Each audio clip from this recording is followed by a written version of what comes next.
a room and one person know who I am. So it's worked out quite nicely. So I've been looking forward to doing this one all day. So we're gonna, you guys are gonna meet James McAvoy, and literally in the last 30 seconds, one of the nicest people. You guys, it's gonna be awesome. So if you do have questions, go to the. This is very much your afternoon. So I'm gonna come out to the questions straight away. So there's podium 1, 2, there's 3 and 4 up at the top as well. So if you've got questions, go to the queue and I'll try and get through as many of these as we can. Are you guys ready for a good afternoon? Not big enough. Are you ready for the good afternoon? Should we just get it going? Yeah, I'm not going to walk back out. I'm going to stay right here. And please welcome to the stage, James McAvoy.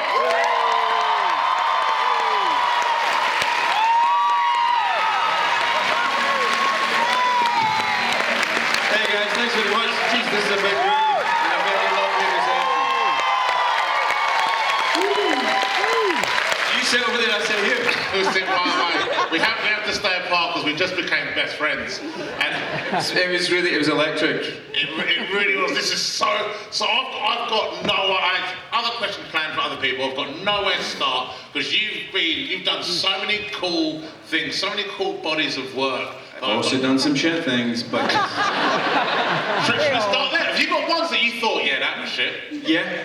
I won't name them and shame them. You know what they are. Because I don't like talking down about things. Because maybe there was people in those movies that thought it was great or it was the pinnacle of their career, and I don't want to be sitting there going like, that thing was shit. Also, I don't want to speak badly about the directors or whatever, so it's hard to talk about them. But yeah, I've been in stuff where I'm like, oh my god. I'll tell you what the question is, have you ever done stuff where you thought you were shit? As a performer, there's times you'll go out on stage, you go out on stage and you go, I could have done better, do you know what I mean? Yeah. No, I'm always good. Have I ever thought I was totally shit? I think I'm always trying. Yeah. I don't always succeed. And if I'm watching a performer and I think they're trying, and I think they're trying to tell a story, then I respond to that. And hopefully, even in the ones that I've done that are rubbish, I get away with effort. I think you're going to be your own worst critic, because I cannot think of a role where I've not enjoyed it. That's the thing. So you're going to be your own worst critic. I'll send you a little playlist tonight of the ones that are shit. You won't thank me. What have you had? Has any roles that have been your favourite? It's hard, really. I've done so many that I've felt really connected to, and felt differently about them at different times in my life as well. Because I feel like a different person now at 46 than say I did at 26, and that atonement still sticks with me, and it's a character and a relationship with what's his, see, it means that much to me, I can't remember the person that Keira Knightley played, Cecilia, and I mean the X-Men movies was like an experience. It was friendships created over the course of like 10 years. It was visiting, like I made the first one in London, but it was also visiting Montreal for 3 whole summers every time we made a movie, and a whole experience. That was beautiful. I loved that time, and I loved those people. I was meant to be here with Nick Holt, but he's not here, unfortunately. That's one of the. He's here. He's with us. Shall I have him on the sofa? Yeah, I'm gonna have to get him on the sofa. That is. It might get. Just so you know, this is life size. I'm just massive. Yeah, everybody thinks Nick is 6'3", but actually it's just forced perspective. Hey Nick. And this guy, what a guy. Really glad I met the fella. So yeah, different movies at different times. Oh, I'm gonna go because I know people are so excited to. We're gonna go number 2. What's your name? I'm Roxy. Hey Roxy, how you doing? Hi. How hard was it preparing for Split with like the multiple personality changes? Oh yeah. Do you know what? It was a really well written script, and that makes it easier for me. My job is, like, the story's being told really clearly. I don't need to sit there and figure out how to tell this story. I've just got to execute what is already clearly really good. Now, yeah, it was a lot of characters, but in a way, the hardest thing to do is work on a script that's rubbish. So it's easier. There's a lot of work to do, there's a lot to get through, a lot of creation to get through, but the blueprint was all there because Knight wrote a really good thing. I mean, it was pretty much, it was one of those things where you go like, this could go down really badly, or it could go down really well, it would never be in the middle. And I thought, you know, that's the kind of stuff that I like to do, the being on the precipice of failure or success. So it was hard work, but good work, not frustrating work. The only character I had a little bit of trouble finding was Hedwig, and at the table read, or the read-through, Knight came in with a note that sort of transformed that part for me, and we found it in that kind of high-pressure moment. I don't know if you know what table reads are, but it's a bunch of actors all sitting around, and the producers listen to it, and it's 9 times out of 10 crap, because a lot of the time in movie actors as well, nobody's speaking loudly enough to be heard, and you're kind of going, God, this really doesn't flow. Someone's reading the stage directions, and usually reading them, you know, fairly badly, and you're like, oh God, this is crap, and then he comes in with a no, a big swinging no, and I shat my pants really, but you do what you do as an actor, and you just put yourself in a scary position and do it anyway, and it kind of worked. So that was the only one that we had a little bit of trouble with. Thank you. Thanks, Roxy. Thanks. And I heard it's number 1. Hi, James. Hi, Pierre. Hey. Hi. Nice to meet you. First of all, I want to say I've been a fan for almost 10 years. And my question is, if you're gonna choose an animal to represent your character in X-Men, what animal would you like to choose?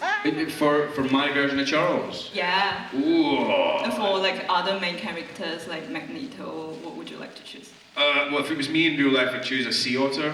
But if it was Charles, what would Charles's animal be? I never do animal stuff. Some actors do animal work. What would he be? What would he be? He'd maybe be a thing. He'd be an animal. He'd be, I don't know, I really don't know. Maybe a raven. Well, we got a character called Raven. A raven, yeah. Okay. So, come back. Yeah, come back next year. I'll give you a better answer. We got at number 4. Oh, sorry. My name's Liam, and what is the most challenging role you've ever done in your career? Well, again, as I was saying to Roxy earlier, it's the most challenging thing that I ever have to do as an actor is work on a script that isn't very good, or a story that isn't fully conceived, and that's really, really difficult. But in terms of stuff that I'm willing to talk about, therefore the good ones, the most difficult one that was good, maybe Last King of Scotland actually. I was really young, I think I was 23 at the time. Last King of Scotland, I don't know if you haven't seen it, I play a young Scottish doctor who goes to Africa and becomes like the personal physician of a real life dictator called Idi Amin in the 70s, and it's based on a lot of true stuff. Anyway, it was a crazy experience, and guy playing Idi Amin, he won an Oscar and he was amazing in it, but I kind of had to carry the narrative as the sort of David Copperfield kind of lead against him doing like an Oscar-winning performance, and I definitely felt the anxiety of that at times. And so that was maybe the toughest task, because that was me stepping up to play a lead character for the first time in what felt like could be quite an important movie for me. Certainly when I saw his performance, I was like, he's getting an Oscar. So yeah, I felt the pressure. That was probably, in terms of stress and effort, I'd say Last King of Scotland. But then after that, everything was easy. Oi, oi! Sorry, I'm late. Sorry, I'm late. I don't do Keith Lemon anymore, I just do me, but I've been told that you're interviewing me about Keith Lemon, the film, and I don't really want to talk about it because it was rubbish apparently.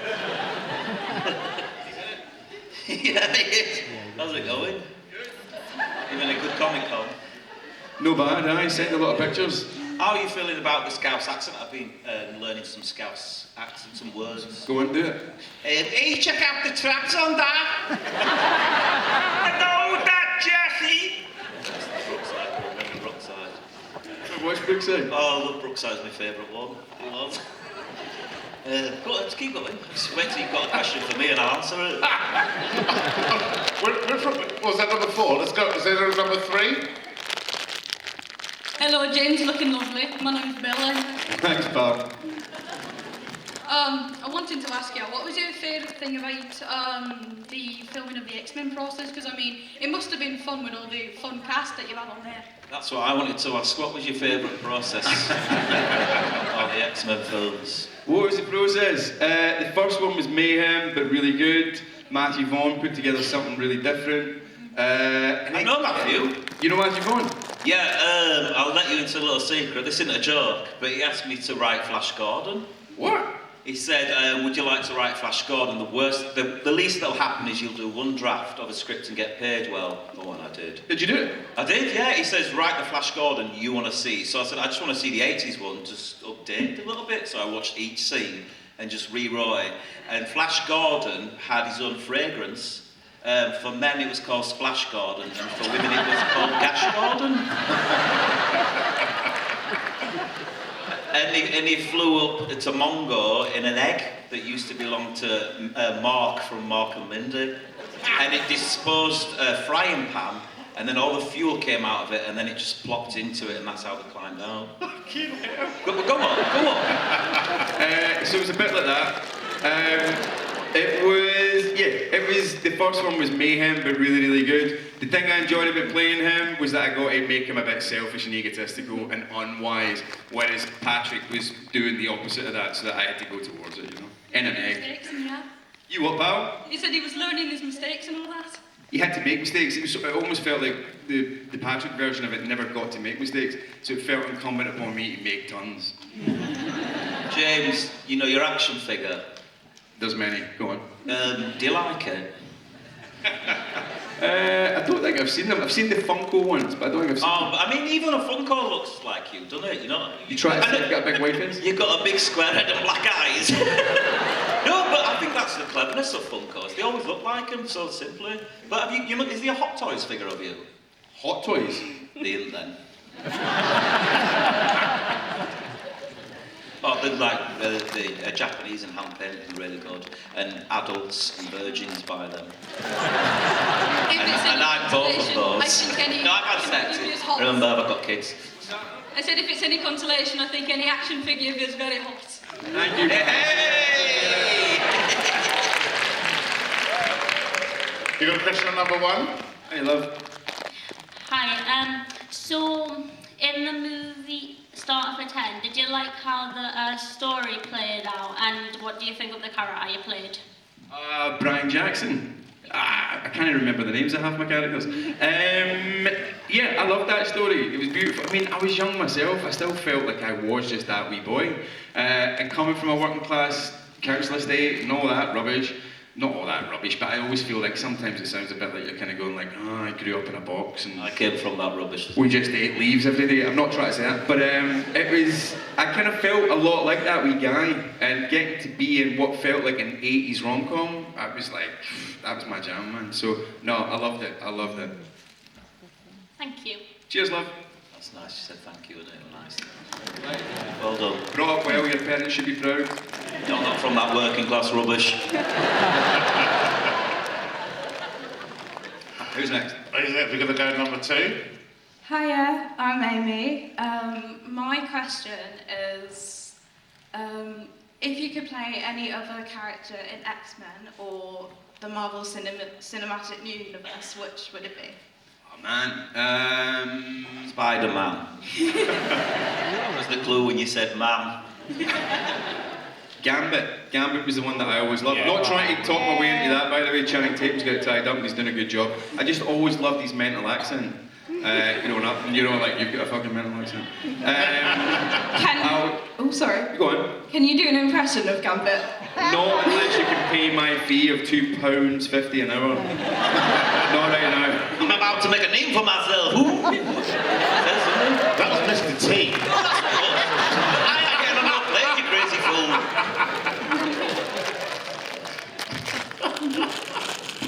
I'm about to make a name of myself. Ooh, that's what he said. Oh, now I want to see Mr. T as Gambit. Wolverine and Deadpool, that's what he says. Yeah. That's what he's in here. He goes, Gambit.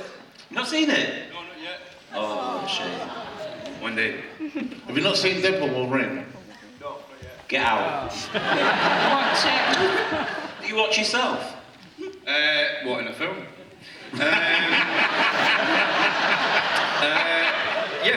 Yeah, I do. How's he feel? If it's good, I feel good. If it's shit, I feel shit. You know in class and Split and stuff where you're like mad angry, did you get a headache afterwards? Watching it or? No, as you're doing it, because like, you look like so angry you're going to lay an egg. Yeah. You could fly up to the moon. It's tiring, that role. Yeah, kinda. Weirdly, not as tiring as standing doing pictures with 500 people a day. That's not like complaining, it's lovely. But it's actually, that's probably the most tiring work I do. I don't know, I get a buzz out of doing all that stuff. Climbing up walls, standing there looking like a badass, all that stuff. How do you decompress from that? Like, because he was an angry person, wasn't he? The minute they say cut, I'm done. It's like, Oh, really? I don't take it home at all, no. That's very cool. I would definitely take it home. I wouldn't be good at that. You know when you do crying in films, where's your place? What do you? All the 3 films I've done, in one of them I cried, and I've never done it before. And I asked another actor what they do, and they thought of sad things, but I thought of happy things. Happy things made you cry? Yeah. Well, they can do, can't they? Yeah. You do? I cry quite a lot in my life, and I cry a lot at happy things in my life. I find it quite easy just to cry as the character. I don't become the character, of course I don't. But if I find the story is sad enough that it's affecting that character that way, if I've disbelieved my suspenders long enough and well enough, then it just hits me like it hits the character. And if I can't cry, then it's because I shouldn't cry. Because I think, like, as a viewer also, I know I do a little bit of things. You do. Done some things. But you do go, how are they doing that? How are they doing that? You know Patsy Kensit? Aye. I did a scene with Patsy Kensit once. I don't know how many times we did it, but she cried all day. I said, but you're knackered, aren't you? And she was just totally jiggered. She cried all day in the scene. I mean, Patsy cries a lot in real life as well, but that's just because she can't get her shoes on. Or someone hasn't booked her for something. But I book her for everything. I love her. Lovely lady. Anyway. And I go, number 2. What is your question? Hello. My question is about Speak No Evil.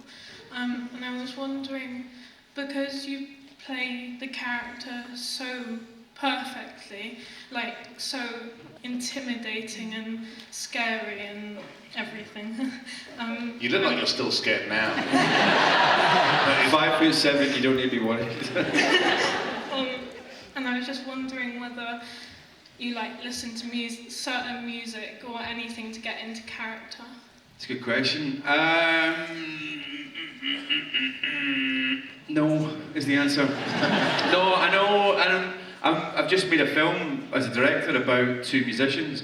I'm surprisingly non-musical. I don't really listen to music. Isn't that weird? I say that to Like Girls Aloud. I do like Girls Aloud. You caught me out there. But I don't really, it's not really a massive part of my life, so it doesn't come into my characterizations too much, I'm sorry to say. There was a few characters that I've listened to one song by Deacon Blue for when I was younger. I used to listen to, what's the name of the song? Born in a Storm, that's the only excuse you could give. That one, by Deacon Blue. And that's it for music. How do you get into character for something like that? I don't know, man. You just read the story, and then you let it come out. You pinpoint things that you want to do to the audience technically, when you want to do them, when you want to make them laugh, when you want to make them hurt, when you want to make them feel ashamed for enjoying your performance, even though you're playing such a toxically masculine arsehole. You try and pinpoint all those things, and then when you know the story you want to tell, and you know the things you want to do to the audience, you can then start to target how to do that through the story. But so it's basically working it back from the end goal. What do you want the audience to experience? What do you want them to feel? And they will not always feel that. Like 90% if you want, you'll feel something else. But attack it the way that you intend it to be told. Because that is the thing, you're storytelling. You're not just story truthing or story honesting or story film acting. Do you know what I mean? It's like, tell the story. And if you know the story, you know how to tell it. Thank you. Thank you. You're welcome, thanks love. Number 4. Hi James, my name's Annie. Hiya. Hiya. So years ago, I remember seeing you in Shakespeare Retold as Macbeth. Yeah, years ago. Do you have any plans to do any more theatre work or West End or anything like that? I've got no plans at the moment, unfortunately, but I've worked pretty much exclusively with one theatre director over the last 15 years, and he's already massively successful, but he's now sort of blowing up Broadway as well. So I'll need to wait until he's free, Jamie Lloyd. But no plans on the stage right now. Jamie Lloyd! There we go. How many people went, woo, they don't know who he is. But yeah, so no plans at the moment, mate. Alright, well, thank you. I have got plans for stage. Well, last year I did Back to the Future, the musical. You never did? I did. Who did you play? Strickland. And yeah, so I was the oldest person in the cast as well. And I was young, don't you? But then go, oh, I'm not young, because my beard is telling me it's got white bits in it. And but I was Strickland, but it's terribly nerve-wracking because you can't go wrong. And I'm always relaxed because I don't care if I go wrong. Did you love it though? I got a bit excited, yeah. But I would do it again. That was about me anyway, sorry. They did tell me to walk on here. I went, what for? If you want me to go, I'll go, but I'll just... No, you stay here. I'll just stay here. Go! Go!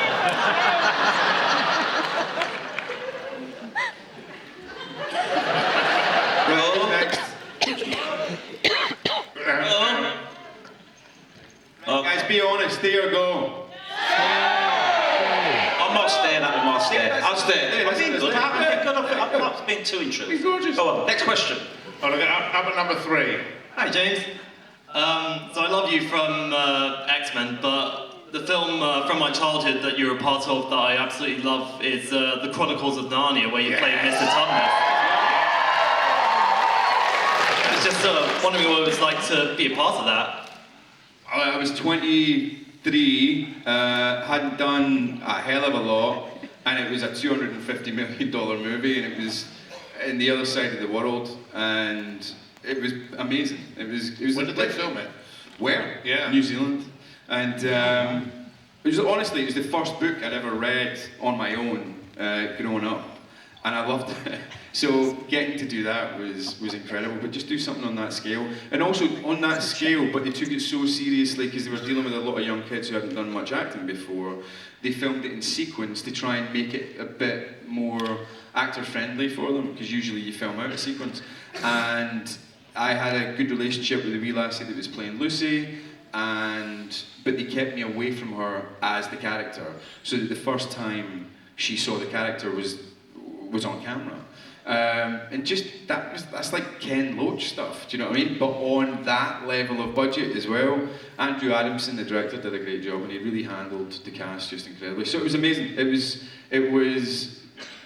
I mean, if you'd have told me a few years earlier, when I was working in a bakery in Drumchapel, that I'd be doing that in a few years, I'd never have believed you. Thank you. Thank you. I auditioned to be in it. Play who? A talking mouse, and Eddie Izzard got the part and not me. Yeah. And I went in and put a pair of teeth in that I thought would be, these are mice teeth, and did it. And they went, no, can you just do it in your normal voice? I went, no, because this is how I should speak. And they went, no, bye. And that was the end. But I watched it though. Number 1. Hi, this is my friend Rachel from Northern Ireland who couldn't attend today. Her question is, when you shot the scenes of older Charles meeting younger Charles in Days of Future Past, were you anxious to film with Patrick because of how different you play Charles?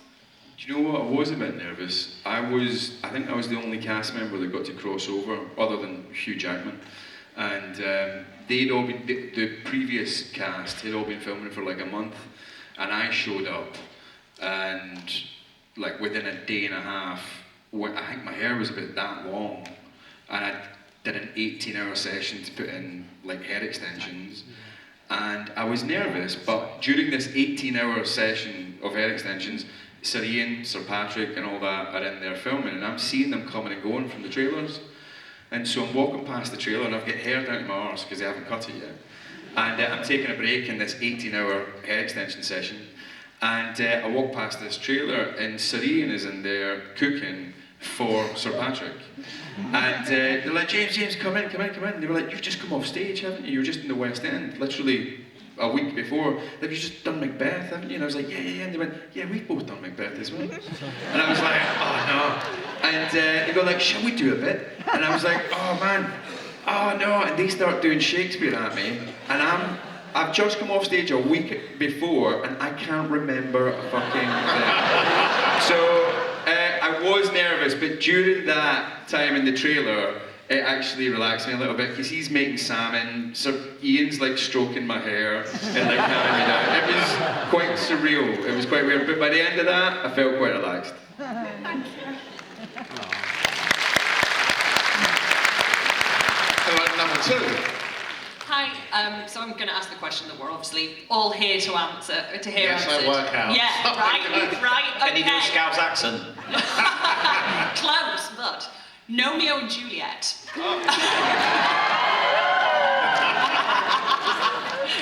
So, if you were in the future to do another Shakespeare story, what fairy tale creatures would you want it to be, and what Shakespeare story would you want to do? So a fairy tale version of a Shakespeare Fairy tale story. version of a Shakespeare story. So we have the gnomes, so what would we have next time? Like I said, everyone wants to know, right? I heard everyone talking about this in the queue outside. But I really wonder what he thinks about this. It's been good fun today. So you'll enjoy this. Titus Andronicus. How's that? That is fantastic, I love that. Thank you so much. Cheers. You know what I'd like to see? Remember Mr. Ben? That is a live action film, Mr. Ben. Do you know who's here? John Hannah's here. For a while, I thought John Hannah was going to do a Mr. Ben movie. All right. This was years ago. This is like 25 years ago I heard that. It might have just been a rumour. Good run. There you go. Ask him when he's up here. The amount of people in there going, who the fuck is Mr. Ben? He used to go into a costume shop, get a costume, and then go into that world. But I was get the spaceman costume. Oh no, he's becoming a Viking again. Remember, get the spaceman costume. Never saw that episode where he got a spaceman costume, but I saw it in the background. So he was going to choose it one day. Never did. Rubbish. Who's there? We've got up at number 4. I don't know why I've not done these in order. I've lost count 8 times. Number 4. Hi James, I'm Spencer. Hi there. I've been a fan for a very long time, and I was wondering what it was like working on the X-Men films, and especially portraying like a younger Charles Xavier compared to Patrick Stewart. It was, look, it was a joy for me. I got to do something different. I got to kind of turn it on its head.